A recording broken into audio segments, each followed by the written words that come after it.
এক নীলপরী শিয়ালিনীর বাড়িতে এসে সেখানে জাদু করে একটি পুতুল গাছ লাগিয়ে দেয়।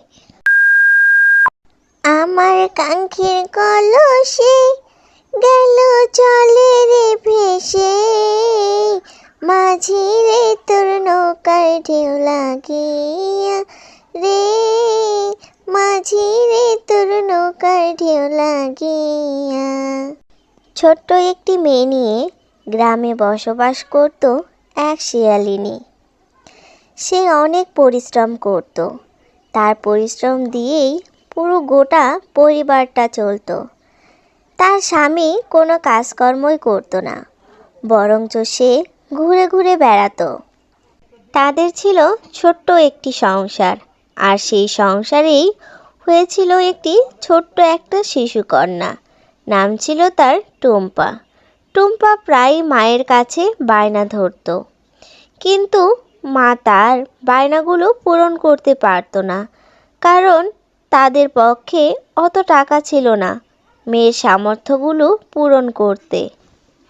এই দেখ টুম্পা, মা আমাকে কি কিনে দিয়েছে।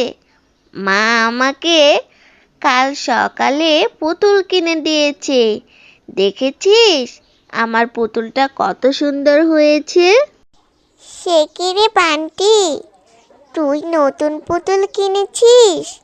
আমাকে খেলতে দিবি? তোর পুতুলটা তো অনেক সুন্দর হয়েছে রে। আমার পুতুল দিয়ে খেলবি? মা তো আমাকে বকা দেবে। মা তোকে পুতুল দিতে না বলেছে। বান্টি, চল আমাদের বাড়িতে গিয়ে তোর পুতুলটা দিয়ে খেলা করি। তোর মা তাহলে আর আমাকেও বকবে না।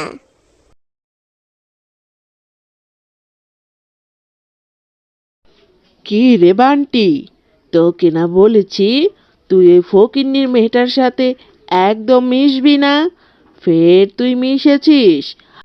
তুই তোর নতুন পুতুলটা নিয়ে এসেছিস দেখি।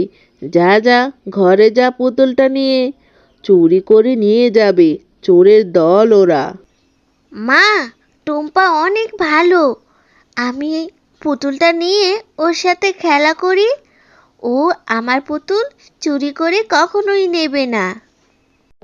বান্টি, তোকে না বলেছি আমার মুখের উপর আর একদম কথা বলবি না। আর এই টুম্পা, এই তোর কি লজ্জা শরম নেই? যা না যা, তোর মাকে গিয়ে বল তোকে পুতুল কিনে দিতে। আর যা, এক্ষুনি আমার বাড়ি ছেড়ে চলে যা। টুম্পা তারপর মন খারাপ